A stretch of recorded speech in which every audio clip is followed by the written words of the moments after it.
بسم الله الرحمن الرحيم وسيق الذين اتقوا ربهم إلى الجنة زمرا حتى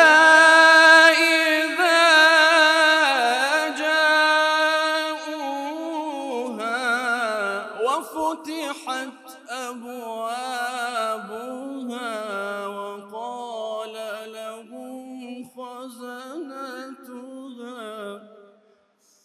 وقال لهم خزنتها سلام عليكم طبتم فادخلوها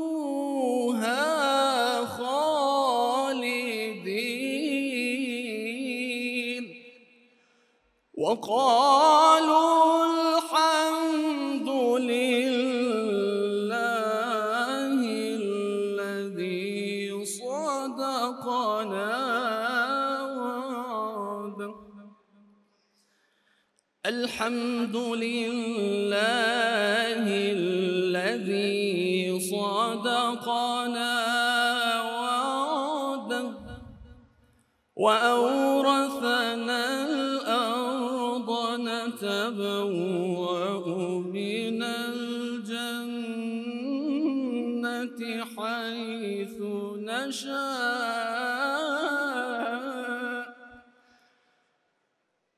فنعم أجر العاملين وترى الملائكة حافين من حول العرش يسبحون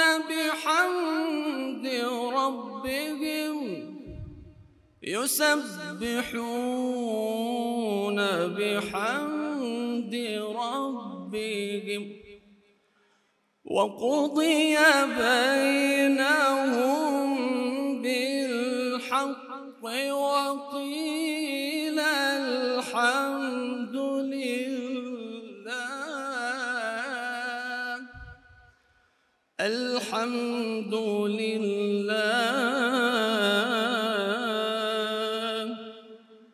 الحمد لله رب العالمين صدق الله العظيم. بەغدا بە من غەریب نییە.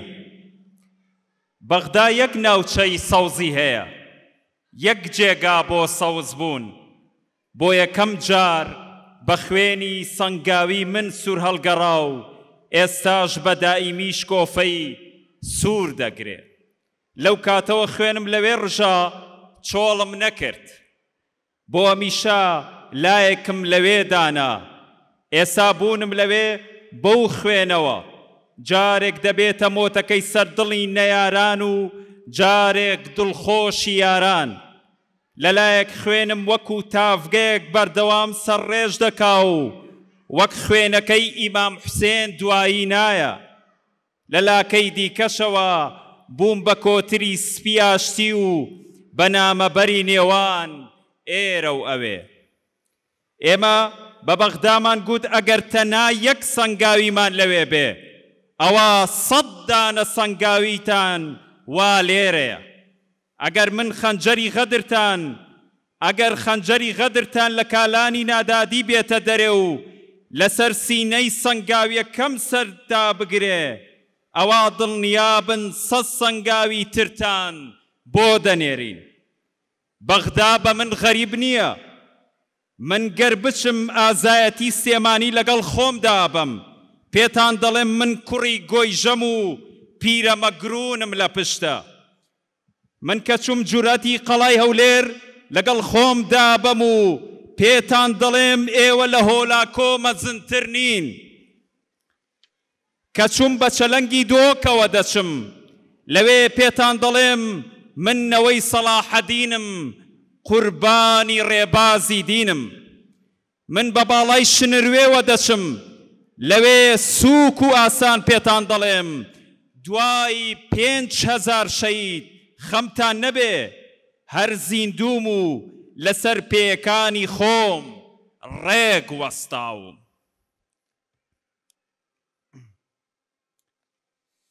ئامادەبوانی عزیز لەلایەن بەڕێز مامۆستا ڕێبوار حەمەد وتاری بە خێراتن پێشکەش دەکا بە فەرمێ بۆ سەر ستەیج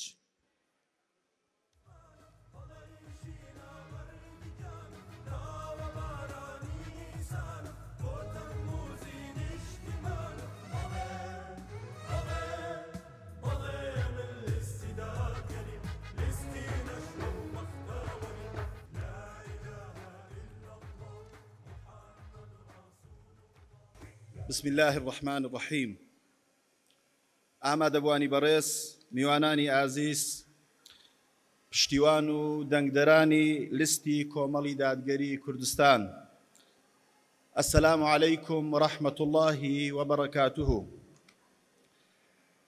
بەخێر بێن بۆ ئاهەنگی ڕاگەیاندن و پاڵپشتی لستی 285 کۆمەڵی دادگەری و ناساندنی کاندیدەکانی کۆمەڵ بۆ هەڵبژاردنی ئەنجومەنی نوێنەرانی عێراق کە بڕیارە لە 11 2025 ئەنجام بدرێ بە ژمارەیەک بربژێری بەتوانا و لێهاتوو خاوەن ئەزموون بەشدارە و چاوەڕوانی پاڵپشتی و پشتیوانی لە هاونیشتیمان و هاوڵاتیانی هەرێمی کوردستانە کۆمەڵی دادگەری کوردستان بە بەرنامەیەکی سیاسی تۆکمە بە کۆمەڵێک نوێنەری بەهێزەوە بڕیاری داوە کە جارێکی تر بەشداری هەڵبژاردننی ئەنجومەنی نوێنەرانی عێراق بکات بفەرمونون بۆ پوختەیەک لە بەرنامەی هەڵبژاردننی لستی 285 کۆمەڵی دادگەری کوردستان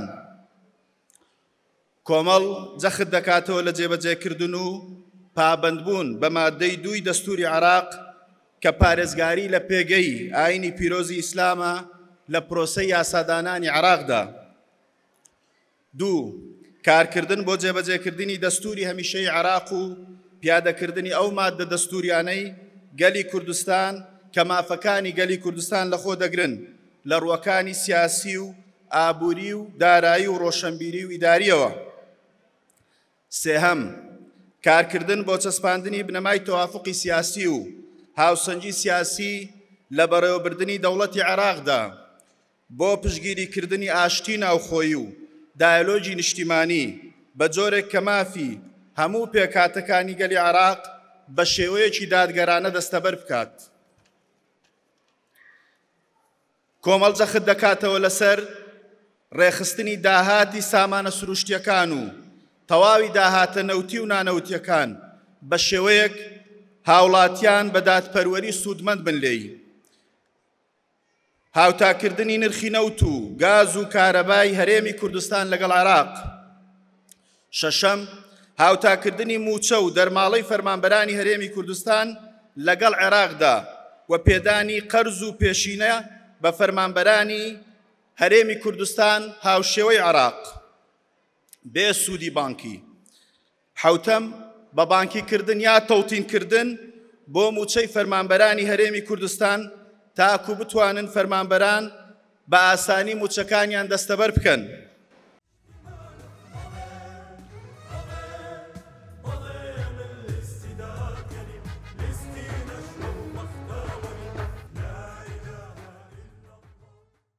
ئامادەبوانی عزیز ئێستاش کاندیدا بەڕێزەکانی لیستی 285 کۆمەڵی دادگەری بە ئێوەی خۆشەویست دەناسێنین سەرەتا لە بازنەی دۆکەوە دەست پێ دەکەین وەلید قادر مستەفا کاندیدی ژمارە یەکە لە بازنەی دهۆک لەسەر لیستی کۆمەڵ ژمارە 285 وتەیەکی سێخولەکی هەیە با فەرمێت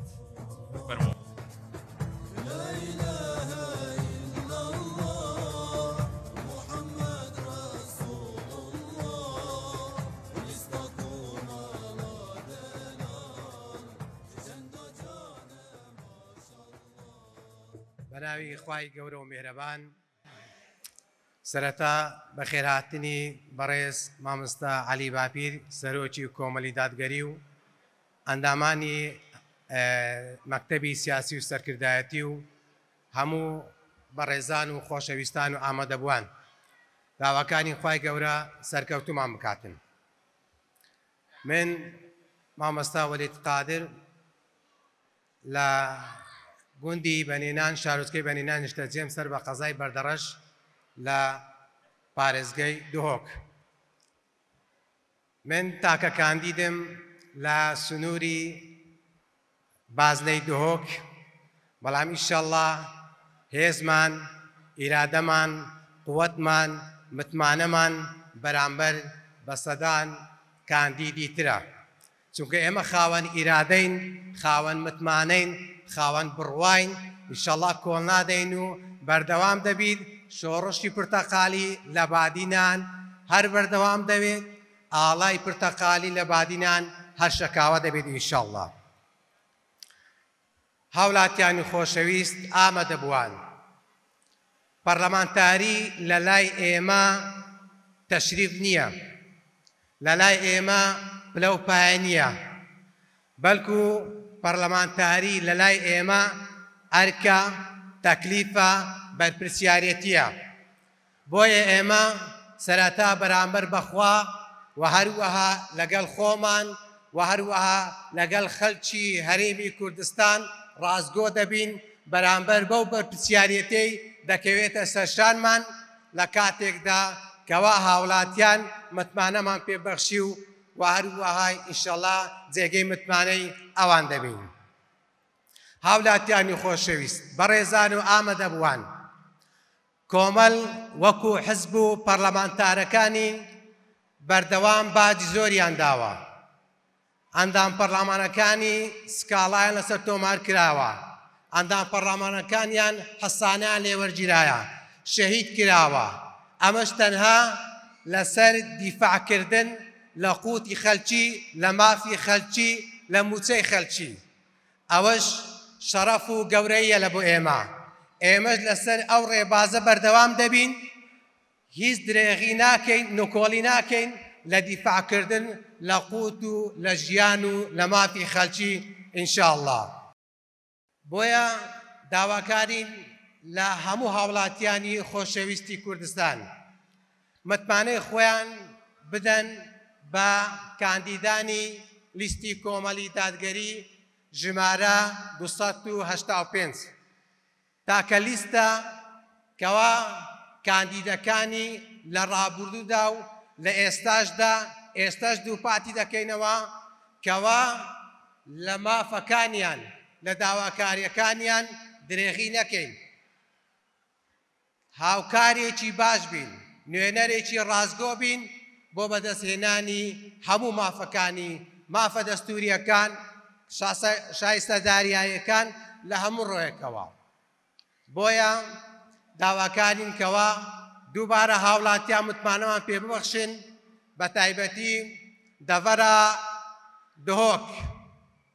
ئەز وەلید قادر بەربژێرە بازنا دهۆک ژمارە 1 ژلەس لیستە کۆمەڵە دادگەری کوردستان ژمارە 285. وەسەلام عەلەیکوم وەڕەحمەت الله وبەرەکاتوه.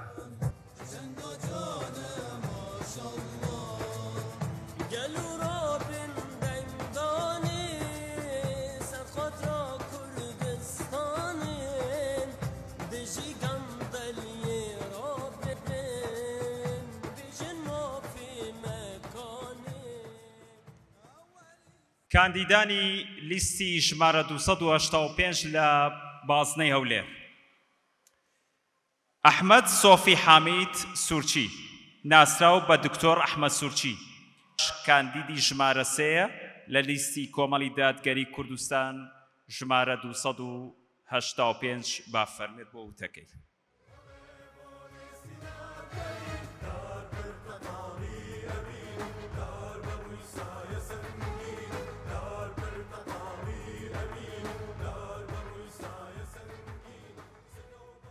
بسم الله الرحمن الرحيم الحمد لله رب العالمين والصلاة والسلام على نبينا محمد وعلى آله وأصحابه ومن تبعهم بإحسان إلى يوم الدين. عزيزان وخوشويستان، كانديداني كوملي دادگري تطبيق آية قرآن بيروز دكان كخداي جورا فرمي ومن أحسن دينا ممن أسلم وجهه لله وهو محسن. ئێمە لە سۆنگەی هەستکردن بە مەسئولیەتەوە بە گوێرەی ئەو ئاەتە پیرۆزەی قورئانی پیرۆز کە ئەفەرمێ چێ لەو کەسە دیندارتر و باشترە کەوا ئەخلەص دینەه. ئەسلەمە یعنی ئەخلەصە، کە بە دڵسۆزی لە بۆ خوای خۆی، لە بۆ میلەتی خۆی، لە بۆ مسلمانان، لە بۆ عامەتی ئەوانەی لەسەر ئەو مەملەکەت و ئەو شوێن و ئەو قەوارەیە دەژین. کێ لە ئێمە دڵسۆزتر بووە و بە ئیذنی خوای گەورە کەسیش نابێت لە ئێمە دڵسۆزتر بێ. دووبارەی دەکەینەوە ئێمە دڵسۆزین بۆ ئەو میلەتە بە ئیذنی خوای گەورە بە مسلمان و غێر مسلمانەوە. هەرچی مەظلومە ئێمە لە دیفاعکردن و بەرگریکردن و داکۆچیکردنین لە حەقی ئەو مەظلومانەی لەناو ئەو شوێنە و لە عێراقیش دەژین یاخود لە کوردستان دەژین. دووهەمین وهو محسن یعنی وهو متبع.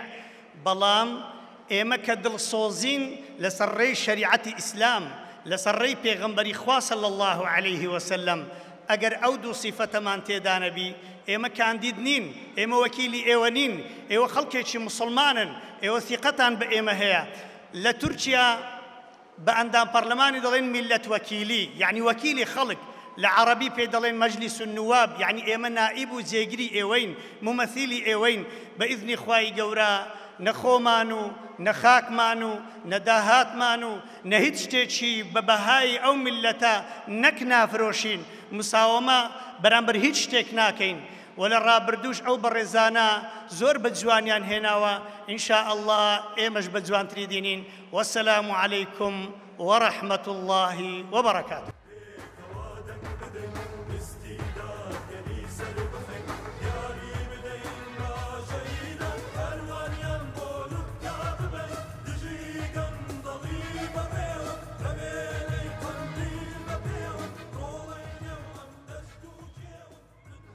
شوان ڕابەر کاندیدی ژمارە 1 و سەرۆکی لیستی کۆمەڵی دادگەری ژمارە 285 لە پارێزگای هەولێر با فەرمێت.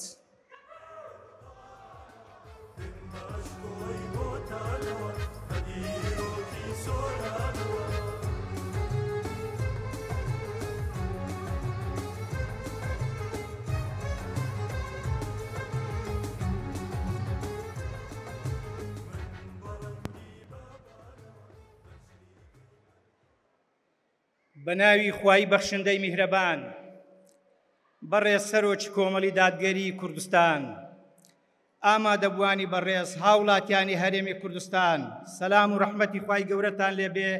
سەرەتا بە خێراتنێکی گەرمتان دەکەم، یاخوە بەخێر بێن سەرسەرم سەرچاومان. زۆر زەحمەتە ئینسان بتوانێت لە چەند خولەکێکی کەمدا باس لەم بابەتە گرنگە بکات. پەیامی من سەبارەت بە کۆمەڵ و دەسەڵاتە، بۆیە لێرە بە 550 وشە باشی کۆمەڵ و دەسەڵاتتان بۆ دەکەم. کۆمەڵ خاوەنی چەندان ئەندام و کاری گەورە و گرنگ و بەپێزە. بۆ نمونە کۆمەڵ خاوەنی خەبات و قوربانی دان و شۆڕشی شاخ و شارە. کۆمەڵ هێزێکی ئیسلامی و کوردپەروەر و سەرڕاست و تۆکمە و تەواو و دەستپاک و ڕازگۆ و دلێرە. کۆمەڵ لە ڕابردوودا بە خوێن بەشداری لە ئازادی کوردستان و بەدیهێنانی کیانی کووردا کردووە، بە ڕاگەیاندن ئاراستەی باشی خەڵکی کردووە، بە پەروەردەی ئیسلامی و کوردپەروەری خەڵکی ساز و گۆش کردووە، بەرگری لە نیشتیمان و خاڵق کردووە.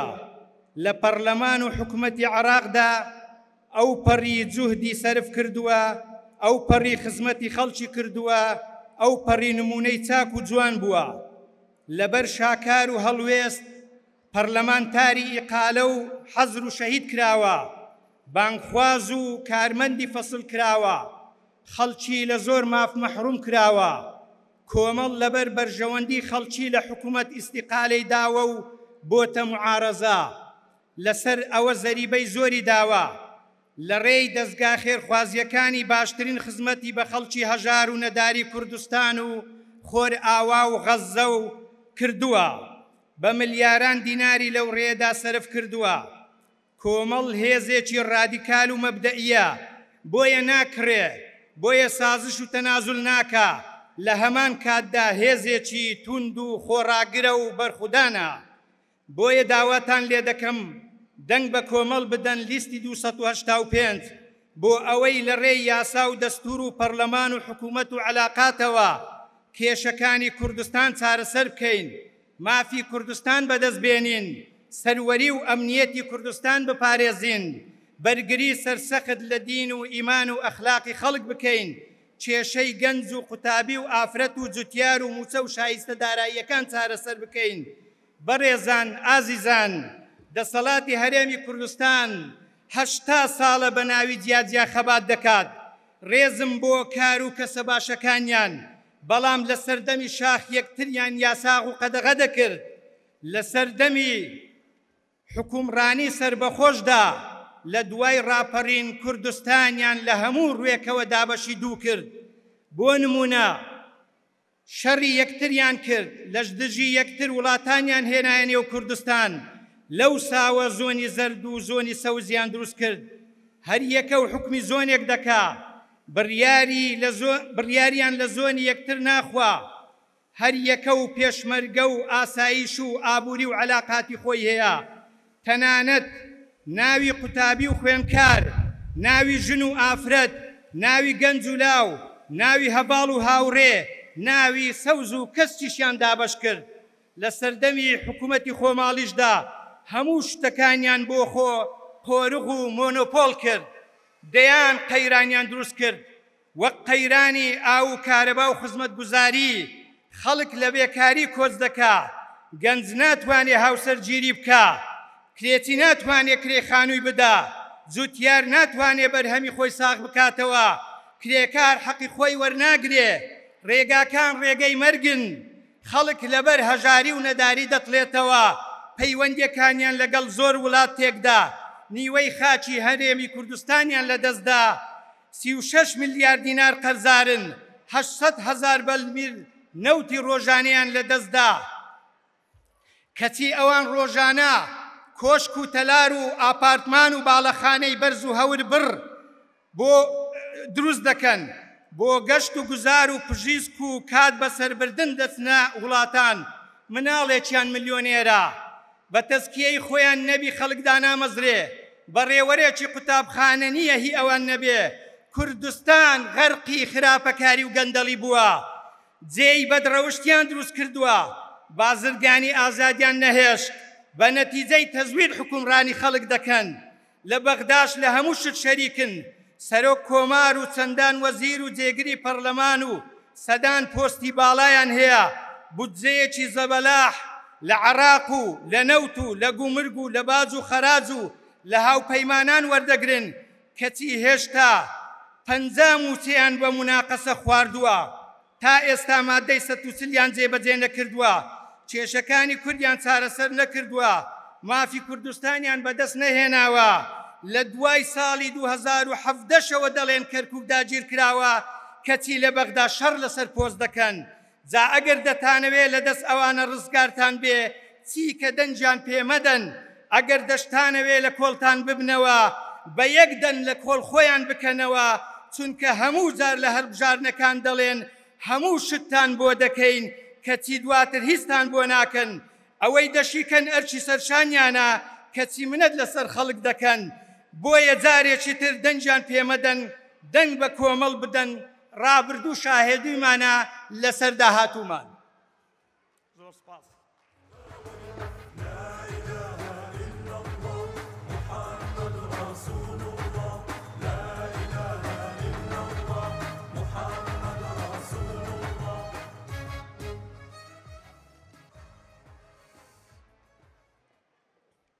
ئامادەبوانی عزیز بینەرانی کەناڵی ئاسمانی پێیام ئێستاش دەچینە لای کاندیدانی بازنەی سێمانی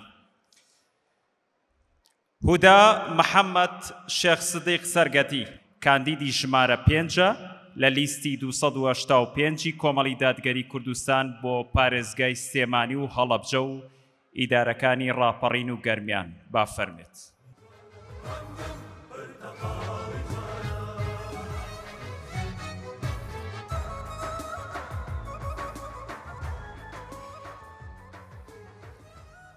بسم الله الرحمن الرحيم. جەماوەری هەرێمی کوردستان،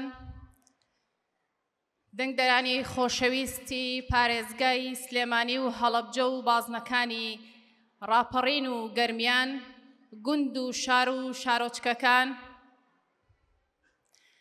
ئەندامان و دۆستان و لایەنگرانی کۆمەڵی دادگەری کوردستان، خانەوادەی سەربەرزی شەهیدان، سەلام و ڕەحمەتی خوای گەورەتان لێبێت. وەک کاندیدێکی متمانە پێکراوی کۆمەڵی دادگەری لە خزمەت ئێوەی بەڕێزدام، وەک کار و بەرنامەی لیستی کۆمەڵی دادگەری کە ڕێز ماوەسا ڕێبوار ئیشارەی پێکردو لە چوارچێوەی شەریعەتی ئیسلامایە، هەمومان یەک لیستین و یەک بەرنامە و یەک ئامانجمان هەیە و هەوڵی بۆ ئەین. لەبەرەوە زۆر لە کاتتان ناگرم، تەنها وەک بەڵێنێک بۆ خۆم و بۆ ئێوەش لەگەڵ خوای گەورە بەڵێنە دەین و دڵنیاتان دەکەینەوە کە پشتیوانی ماف و داواکاریە ڕەواکانتان بین و هەوڵی چارەسەرکردنیان بین. بەڕێزان، هیوادارم خوای گەورە کۆمەڵی دادگەری سەرکەوتوو بکا و کاندیدانی ئێمە چونکە کاندیدانی دەستپاک و پابەندن. ئێمە خزمەتکردن بە گەلی کورد بە ئەرک و مافی شەرعی خۆمانی دەزانین و بە منەت بە هیچ کەسێکی نافرۆشینەوە. یانزە چاوەڕێی متمانەی ئێوەی بەڕێزین. زۆر سپاس.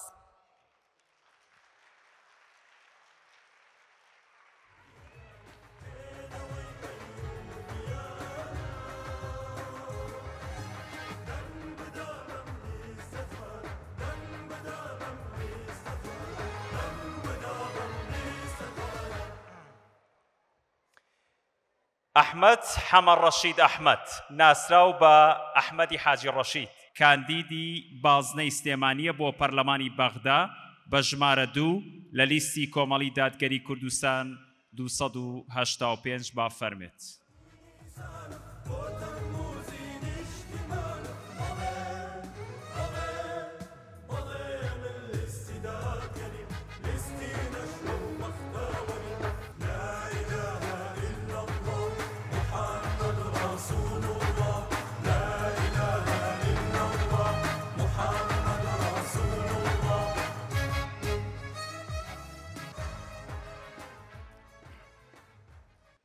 بسم الله الرحمن الرحيم. هاو شاریانم، هاو نیشتیمانیانم، ئەوە کاندیدەکەیە کە دەسەڵات لێی تۆقیوە کە ڕۆژ نییە لەمپەری بۆ دروست نەکا. پشتیوان بەخوا بەردەوامە بم. بەڕێز جەنابی سەرۆکی کۆمەڵی دادگەری، بەڕێز جەنابی مامۆستا عەلی باپیر،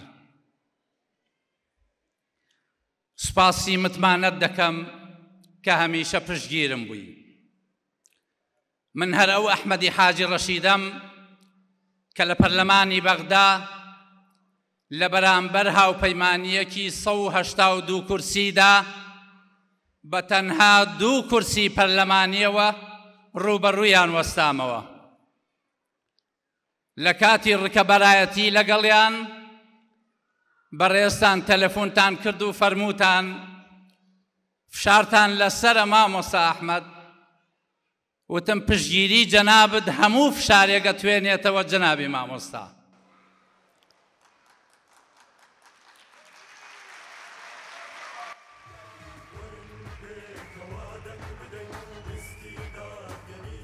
فەرمووتان توانای خۆڕاگریتان هەیە بەرامبەر ئەو هەموو فشارە، عەرزم کرد جەنابی مامۆستا ئەوەی بتوانێت کۆمەڵ بێ دەتوانێت فشاری هەموو دنیا قبوڵ کات.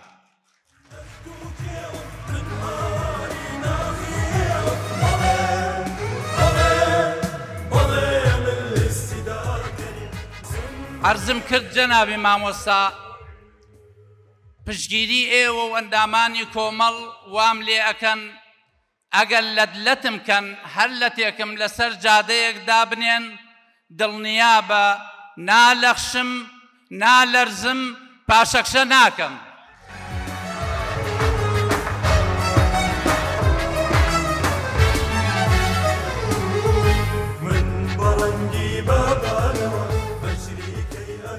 جەماوەری بە شەرەفی کوردستان، هاو نیشتیمانیان، خەمخۆران،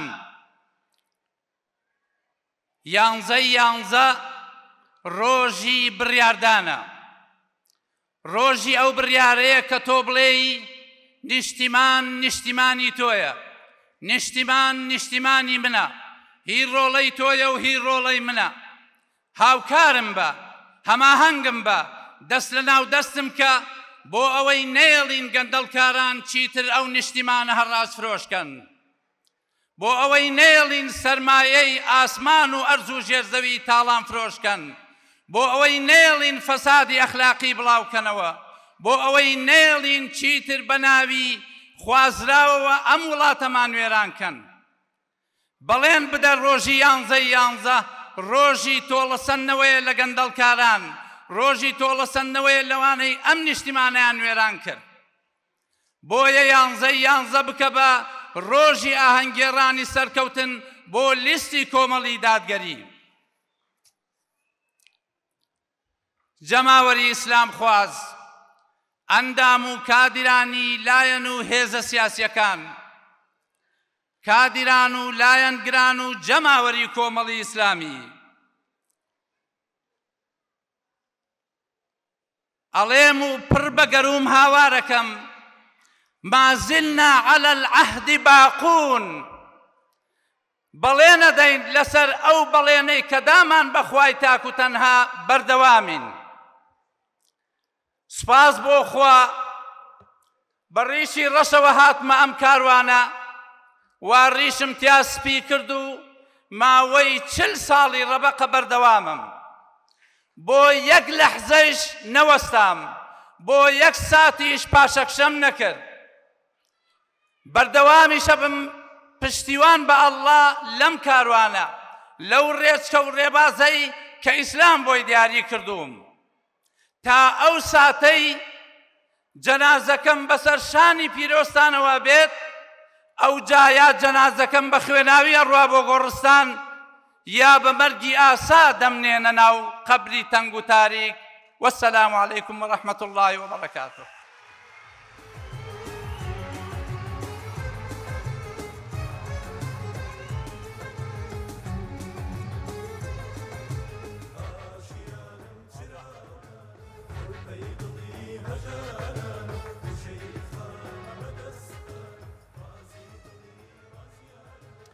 محەممەد حەکیم جەبار، سەرۆکی لیستی کۆمەڵی دادگەری ژمارە 285 لە پارێزگای سێمانی با فەرمێت.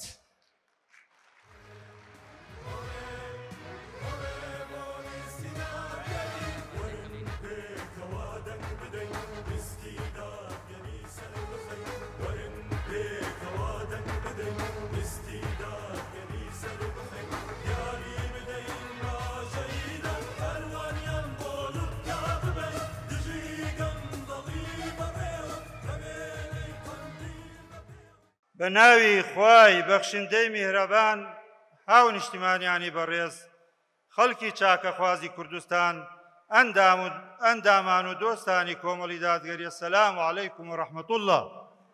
ئەمڕۆ لێرەین تاکو بە پشتیوانی خوای گەورە، پاشان بە هیممەت و ورەبەرزی ئێوە یەکەم هەنگاوی سەرخستنی لیستی کۆمەڵی دادگەری دەست پێ بکەین. برایان و خوشکانی سەنگین، هەرێمی کوردستان لە چی دۆخێکی خراپی دارایی و سیاسی و ئیداریدایە، دەیانەوێت بە بەردەوامیدان بە سیاسەتی هەڵە ئیدارەدان داهاتوشمان بە خراپتر بسپێرن. دەبینن ئەم دەسەڵاتە شکست خواردووە چۆن یاری بە ژیانی ئێستا و نەوەکانی داهاتوومانەوە دەکات و بۆ یەک جاریش بە خۆیاندا نەچوونەتەوە. بەڕێزان، ئەوانەی حکمی ئەم هەرێمە دەکەن کاریان بە سیاسەتی هەموو شتێک بۆ خۆمان و هیچ بۆ خەڵک کردووە. لە کاتێکدا ئەوەی لە پێناوی ئەم خاکەتا ماندوو بووە قوربانی داوە خەڵکی کوردستانە، نەک تەنها بڕیار بەدەستانی یەکێتی و پارتی. بۆیە ئەوەی شایانی خۆشگوزەرانیە ئەو خەڵکەیە کە ئێستا بەدەستی نەبوونی موچە و کەمی خزمەتگوزاریەوە دەناڵێنێت، نەک ئەوانەی تەواوی خێر و بێری ئەم وڵاتەیان کردە دۆلار و خستیانە سەر حیسابە بانکیەکانیان. ئێمە وەکو کۆمەڵی دادگەری هەمیشە لە سەنگەری بەرژەوەندیەکانی خەڵکەوە دەنگێکی دلێر و خۆڕاگر بووین. لە هەر شوێنێک نوێنەرێکمان هەبوو بێت دەنگی خەڵکی ستەم لێکراو لەوێ بڵند بووە. جەنابی مامۆستا عەلی باپیر کە کەسی یەکەمی ئێمەیە لە دیدار و کۆبوونەوە ڕوبەڕووەکانیدا زۆر ڕاشکاوانە قسەی دڵی خەڵکی ناڕازی کوردستانی بە گوێی دەسەڵاتداراندا داوە. سەرۆکی کۆمەڵی دادگەری هەمیشە قسەی جددی لەسەر سیاسەت و ئیدارەدانی خراپ و هەڵە کردووە کە هەرێمی کوردستانی گەیاندەم دۆخە بێزراوە، چونکە پێی وایە ئەم هەرێمە تاپۆی ئەوان نییە تا ئەوە مامەڵەی پێ بکەن. کۆمەڵ پێی وایە دژایەتی ستەم و گەندەڵی و لە سەنگەری خەڵکدا بوون ئەرکێکی ئاینی و نیشتیمانیە بەر لەوەی سیاسی بێت. بۆیە لێرەوە ڕوودەکەینە خەڵکی چاکەخوازی کوردستان و پێیان دەڵێن لە پێناو چاکەی گشتی و بەهێزبوونی ئیرادەی ڕووبڕبوونەوەی ئەم دۆخە خراپە ئێستا بچنە سەر سندوقەکانی هەڵبژاردن و دەنگەکانیان بکەنە کارتی سوور بە ڕووی دەسەڵاتی تاڵانکاری کوردستانە بەرزی بکەنەوە. دڵنیابن تا نوێنەرێکی زیاترمان لە بەغداد هەبێ دەنگی خەڵکی ستەم لێکرا و بڵندتر دەبێت و بازنەی بەرژەوەندیەکاری دەسەڵات تەسکر دەبێتەوە. پارتی وێکێتی ماوەی 22 ساڵە لە بەغدا لەبری ئەوەی شەڕ بۆ بەرژەوەندیەکانی خەڵکی کوردستان بکەن کاریان بۆ بەرژەوەندی تەسکی حزبی و کۆمپانیەکانی خۆیان کردووە بە سیاسەتێکی هەڵا تەواوی دامەزراوەکانی هەرێمیان لاواز و ئیکسپایر کرد و خەڵکی کوردستانیان فەقیر خست و هەموو شتێکیان کردە قوربانی بەرژەوەندیەکانی خۆیان و منداڵەکانیان. لەم بانگەشەدا ئێمە نازانین ئەم دەسەڵاتە بەچی ڕوویەکەوە داوا لە خەڵکی دەکەن جارێکی تر دەنگیان پێ بداتەوە. ئەی مەگەر ئەم دۆخە خراپە ئێستا هەیە بەرهەمی سیاسەت و ئیدارەدان و نوێنەرایەتی ئەوان نییە؟ ئەی مەگەر ئەوان نەبوون بە ئابووری سەربەخۆ و بڕیاڕی هەڵا ئەم هەرێمەیان لاواز کرد و نیوەی خاکی کوردستانیان لە شەو ڕۆژێکا دۆڕاند؟ لە کۆتاییدا داواتان لێ دەکەم بە گروتینێکی گەورەوە کار بۆ سەرخستنی لیستی 285 کۆمەڵی دادگەری بکات. دڵنیابن تا کۆمەڵ بەهێزتر بێت و نوێنەری زیاتری لە پەرلەمان بێت پەرژینی کارەکانی پتەوتر و زیاتر دەتوانێت بەرگری لە حەق و مافەکان بکات. بەوانەیش کە بەتوان جەواڵێن نەیان توانی ڕامانگرن ئەڵێم گومانتان لەو ڕۆژە نەبێت کە ئەڵڵا فەرمانەکات ڕایانگرن ئەوانە لە کردەوەکانیان بەرپرسیارن وەقفوهم إنهم مسؤولون. والسلام عليكم ورحمة الله وبركاته.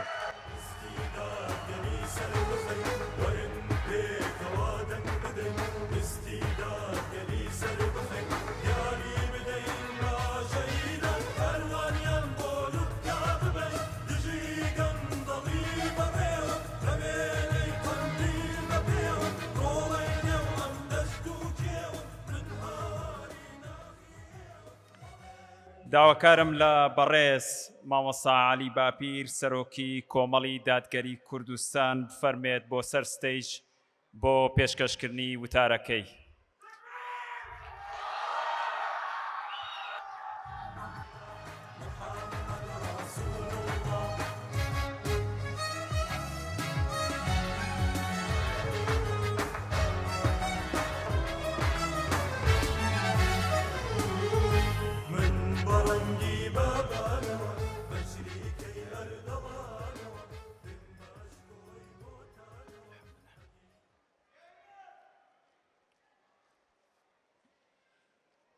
الحمد لله وصلى الله تعالى وسلم وبارك على رسول الله محمد وآله المهتدين بهداه من الصحب والأزواج والقرابة والتابعين لهم بإحسان إلى يوم لقاء الله.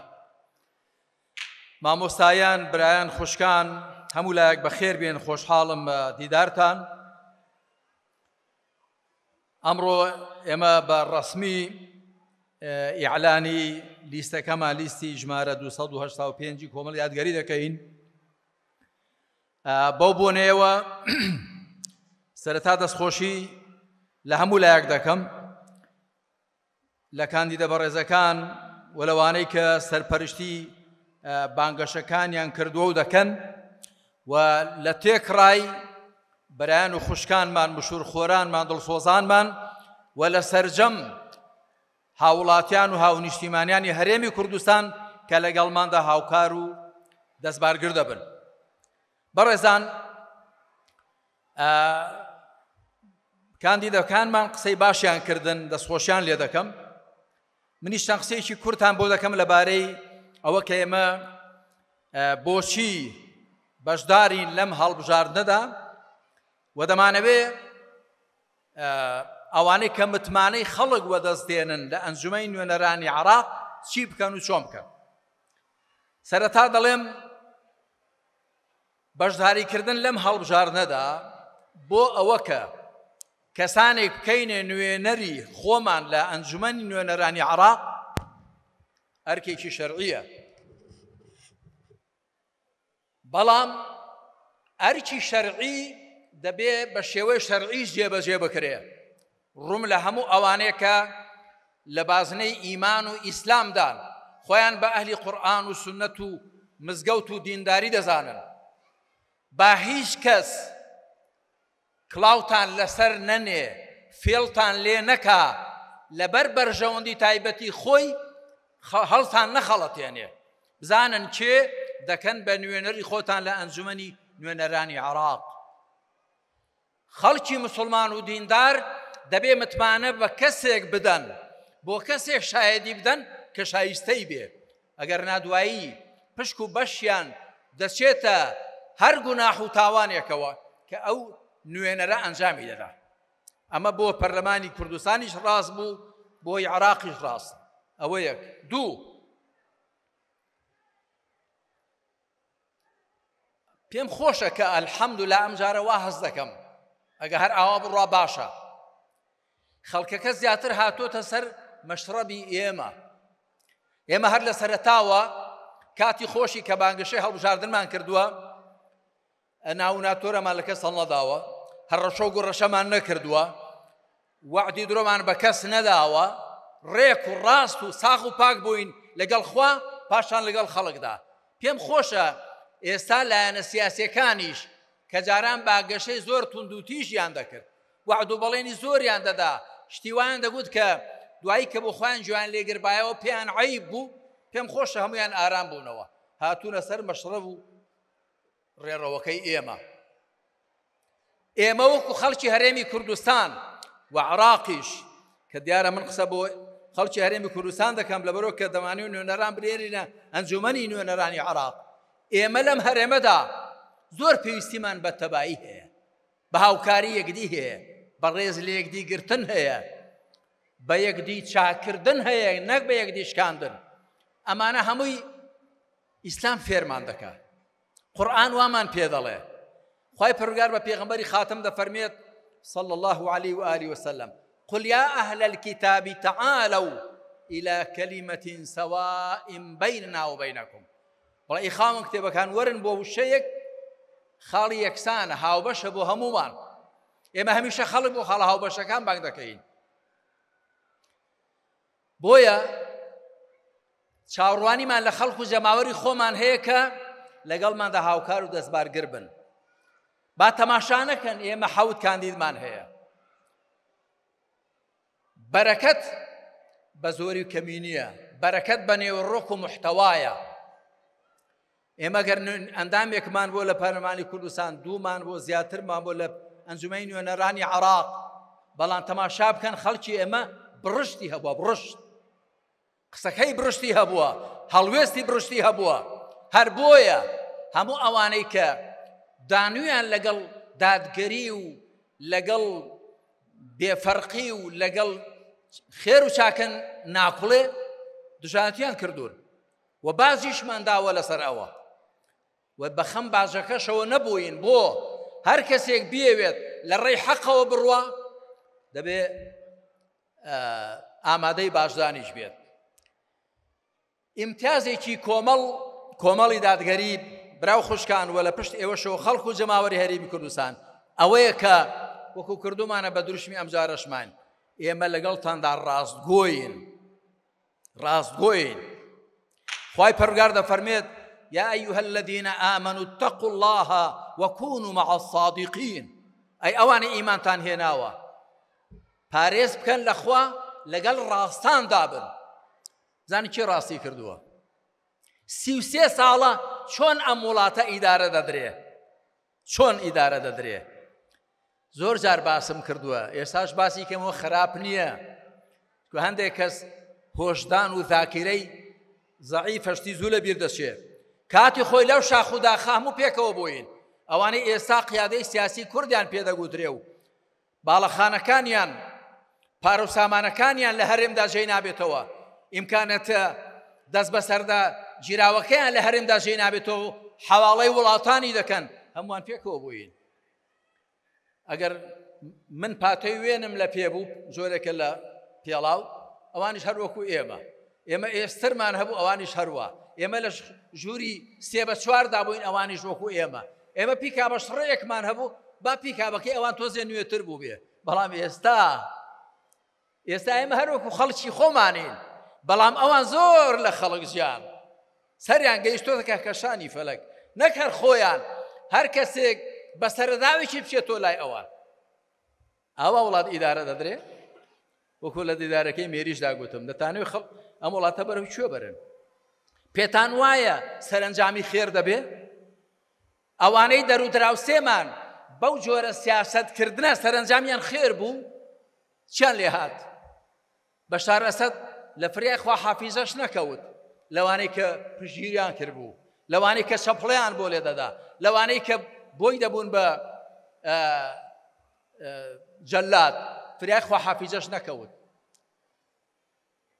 کۆمەڵ ڕازگۆیە کۆمەڵ ڕاستە بۆ چونکە چاودێری خوا بەسەر خۆیەوە دەبینێ ئەوە شتێک نییە بە خەڵکی بفرۆشین قەناعەت و عەقیدەمان وایە بەرنامەکەمان وایە چاودێری خوا بەسەر خۆمانەوە دەبینین هەر بۆیە کاتێک بزانین پەرلەمانێک دیزاین کراوە لەسەر غەش بنیات نراوە نایچینە تێ بایکۆتی دەکەین چکە خەڵکێ دەپرسێ بۆ بایکۆتتان کرد ئەو پەرلەمانەی کە ساڵێک 2 ڕۆژ کەم لەمە و پێش لە 20 هەڵبژاردن کرا پەرلەمان دامەزرا ئەو کاتە گوتمان ئەو پەرلەمانە سەر پێ ناکەوێ بۆ سەر پێ ناکەوێ ناڕوە نەڕۆیشت بۆ چونکە بناغەکەی غەش بوو دیزاینکردن بوو تەقسیم و دابەشکردن بوو ئێمە زوڵمێکی گەورەمان لێکرا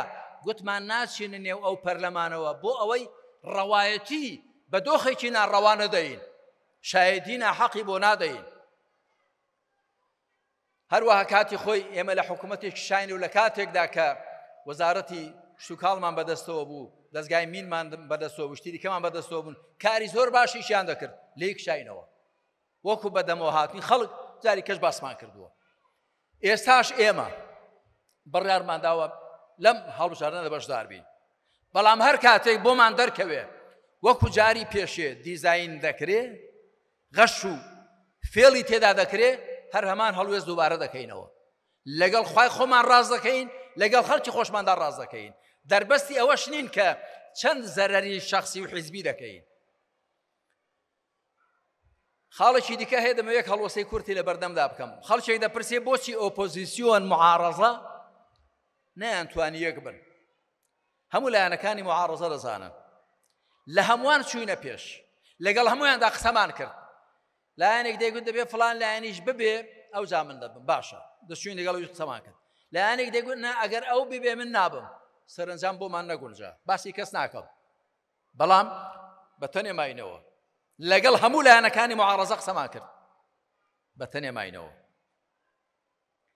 بە پێچەوانەی ئەوەوە کە کاتی خۆی لێرە بە یادێکی خێری کاگرۆ شیروان بکەمەوە کاتی خۆی کە 25 کورسیان هێنابوو نوێنەری ناردن بۆ لای من وتی مامۆستا ئێمە 25 کورسیمان هێناوە ئەو کاتێمەش حەوت بوو چەند بوو ئێمە ئامادەین ئێوە چی بڵێن پێکۆ بکەین لەگەڵ ئێمە و لەگەڵ لایەنێکی دیکەش بەڵام ئێمە ئامادە بووین ڕاستێکی بەس لایەنەکەی دیکە بۆیان نەگونجا بۆمان نەکرا بەو ڕوحیەتەوە دەگونجێ خەڵک کۆ بکرێتەوە بەو ڕوحیەتەوە کە تۆ بێنی عەقڵت فراوان بێ دڵت گەورە بێ ئەخلاقت گەورە بێ جێ خەڵکی دیکە لەلایەت ببێتەوە نەک تەنیا خۆت ببینی ئێمە ویستمان بەڵام بۆ بەدەستمانەوە نەها بەڵکو ئەوە دەرسی لێوەربگرین بۆ جارێکی دی خاڵێکی دی کە دەمەوێت ئاماژەی پێ بدەم ئێمە ئەم ئەنجومەن نوێنەرانی عێراق بۆیە دەیڵێم تا خەڵک بزانێ میزداقیەتی خۆی پاراستووە شکۆی خۆی پاراستووە بە پێچەوانەی پەرلەمانەکەی خۆمان لە هەرێم کە زۆرم پێ ناخۆشە لە ئەنجومەی نوێنەرانی عێراق من بۆ خۆم 4 ساڵ لەوێ بووم سەرۆک وەزیران بانگ دەکرا پەلکێش دەکرا وەزیر بانگ دەکرا متماین لێ دەستێنرایەوە ئیجراعات دەکرا هەم پەرلەمانەی ئێمە لە مێژووی هەموو پەرلەمانەکەدا یەک جار سەرۆکی حکوومەت و جێگرەکەی و وەزیری دارایی بانگێشتران ئەویش لەسەر داوای فراکسیۆنەکەی ئێمە ئەویش هەندێک ئامادە نەبوو بوون بۆ بانگێشتی سەرۆکی حکوومەت ئیمزایکەن وانێکە گوتمیان ئامادەین ئەوە ئێمە گویان کاکە وەرن با پێکەوە بین شتێکی کەوە بیر خەڵک بێنمەوە کاتێک کە لە فەڕەنسا بێڕێزی کرا بە پێغەمبەر عەلەیهی سەڵات وەسەلام ئەوە فراکسیۆنەکەی ئێمە بوو خەڵکێکی دیکەش لەگەڵیاندا چوون بەڕەسمی یادداشتنامەیان تەقدیم کرد گلەیی و ناڕزاییان پێشکەش کرد کە ئێمە ڕازی نین بۆ لەوێوە بێڕێزی بە پێغەمبەری ئێمە دەکەن عەلەیهی سەڵات وەسەلام بەڵام هەندێک لە حیزبەکانی دەسەڵات و هەندێک خەڵکی کەشیان لە خۆ ئاڵان چوون عوزریان هێنایەوە بۆ قونسوڵی فەڕەنسا وتیانەوە ئێمە داوای لێبوردن دەکەین داوای لێبوردنی چی دەکەی بێڕێزی کردو بەرامبەر بە پێغەمبەرەکەت عەلەیهی سەڵات وەسەلام ئەی بۆ لەگەڵ خەڵکی هەرێمی کوردستاندا وا قسە دەکەی کە تۆ موسڵمانی و بڕات بە دینەکەی هەیە و ڕێز لە پێغەمبەرەکەی دەگری کەچی دێنی عوزر دێنیەوە پۆشش دێنیەوە بۆ سەرۆکی وڵاتێکی کافر کە بێڕێزی کردو بە پێغەمبەر عەلەیهی سەڵات وەسەلام مەبەستمەوەیە هەر کەسێ بێ کۆمەڵ بە هەڵوێستان تاقی بکاتەوە بەڕاستی تاقی کراوینەوە دوا قسەشمەوەیە پەرلەمانی هەرێمی کوردستان ئێستاش وەکو گوتم نەکەوتۆتە سەر پێ من لێرەوە ڕای دەگەێنم و داوا دەکەم هەموو لایەنە سیاسیەکان پشتگیرمان بن تەئیدم بکەن بە زووترین کات هەڵبژاردن بکرێتەوە دوای تێپەڕین ئەم هەڵبژاردنە بە زووترین کات هەڵبژاردنێک بکرێتەوە میزداقیەتی هەبێ خەڵک متمانەی پێ هەبێ لایەنە سیاسیەکان متمانیان پێ هەبێ چکە ئەم پەرلەمانە پەرلەمانی هەرێمی کوردستان هەموو لایەنە سیاسیەکان کۆبوونەوە نوێنەری ئێمە و هەموو لایەنە سیاسیەکان گوتیان دیزاین کراوە گوتیان خەلەل و غەشی تێدایە بەڵام دوایی بەس ئێمە بای کۆتمان کرد ئەگەر نە هەموو متتەفیق بووین لەسەر ئەوە کەواتە بابە زووترین کات هەڵبژاردنێکی پاک و چاک بکرێ دوور لە دیزاین و دەستێوەردانی وڵاتانی دراوسی و ئەملا و ئەولا ڕێک تعبیر بکات لە ناخی خەڵک لە ئیرادەی خەڵک بۆی متمانەمە پێ هەبێ و پەرلەمانێکی بێ بەرەکەتی هەبێ و بتوانێت حکوومەت پێک بێنێ و تەشکیلکە و جێگەی ڕەزامەندی خەڵک و لە خزمەت خەڵک و جەماوەردا بێ من لە کۆتاییدا دەڵێم خەڵک و جەماوەری هەرێمی کوردستان کاندیدەکانی ئێمە دەبینن هەوڵمان داوە کەسانی وابن لە خوشکان و برایان کە جێی متمانە بن ولیان ئەمین بین و ئومێدم وایە لە جێی ئومێدی خێر و متمانەی خێری ئێمە بن ئێوەش هیمەتیان بۆ بکەن با بیان نێرین بۆ ئەنجومەی نوێنەرانی عێراق لەوێ دەبن بە هەوێن لەوێ وەکو گوتم بەرەکەت بە محتەواونیەوە ڕۆکە هیوا هەیە بەڵێ زۆر پەرلەمانتاران دەنێرێ بەڵام لەوێ سەفقەی سیاسیان پێ دەکا ڕێکەوتنی سیاسی ئەوم بۆ بکەو ئەوەت بۆ دەکەم و دەنگت پێ دەدەم ئەوەی ئێمە شتیوان نییە بەس تەماشا دەکەین ڕەزامەندی خوا لە چیدایە و بەرژەوەندی خەڵک و وڵات لە چیدایە لێرەدا کۆتایی بەخسەکانم دێنمەوە ئینشاءڵڵا ئەم لیستەی ئێمە سەرکەوتنێکی باش وەدەستێنێت جێگەی دڵخۆشی هەموو لاک دەبێ وەسەلام عەلەیکم وەڕەحمەت الله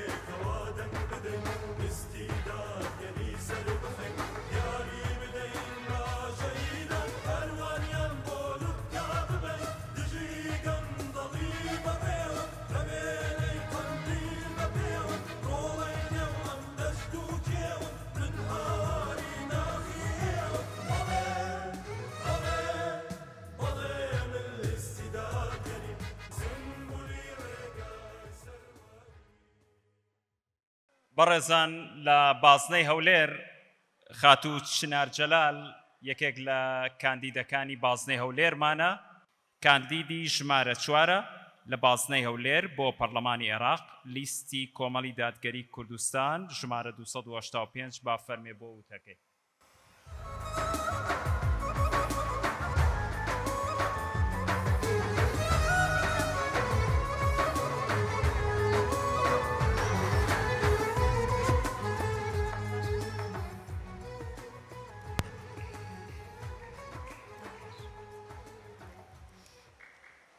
بسم الله الرحمن الرحيم برز مامۆستا عەلی باپیر سەرۆکی کۆمەڵی دادگەری برایان لە مەکتەبی سیاسی و خوشک و برایان لە ئەنجومەنی سەرکردایەتی ئامادەبوانی بەڕێز لە خوشک و برایان ئەندامان و کادیرانی کۆمەڵی دادگەری دڵسۆزانی کۆمەڵی دادگەری سڵاوی خوای گەورەتان لێبێ سوپاسی ئامادەبوونتان دەکەم.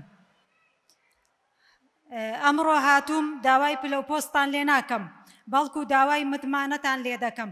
متمانەیەک وەک ئەمانەت هەڵی دەگرم بەرامبەر خوای گەورە و پاشان بەرامبەر بە ئێوە. ئێمە ڕاستگۆییمان هەڵبژاردووە پەیمان و بەڵێن بە کەس نافرۆشین قسەکانمان ناڕازێنینەوە بەڵکو بەرنامەیەک دەخەینە پێشتان هەڵێنجراوی قورئانی پیرۆزە بریتیە لەو بەهایەنەی کە کۆمەلگا دەپارێزێت لە لادان و دش بە گەندەڵی ئیداری و ئابووری دەبێت بەرگری لە مافی لاوازان و مەزلومان دەکات. ئەمەوێ ببمە دەنگی ڕاستگۆی ئێوە لە ئەنجومەنی نوێنەران دەنگی ئافرەتی کوردی موسڵمان دەنگی ئەو گەنجەی لە هەلێک دەگەڕێت بۆ کار و خزمەتکردن دەنگی ئەو خێزانەی دەیەوێت ژیانێکی شایستە بژی لە وڵاتێکی ئارامدا و بەو توانایەی کە خوای گەورە پێمی بەخشیوە تەنها لەگەڵ ڕاستی و لەگەڵ دادگەریدا دەبم و لەگەڵ هەر هەنگاوێکدا دەبم کە متمانە بۆ خەڵک بگەڕێنێتەوە بە نوێنەرەکانیان. دەنگتان ئەمانەتە بەڵێن دەدەم لە ئاستی هەڵگرتنی ئەمانەت دابم. وەسەلام عەلەیکم وەڕەحمەت الله وبەرەکاتوه.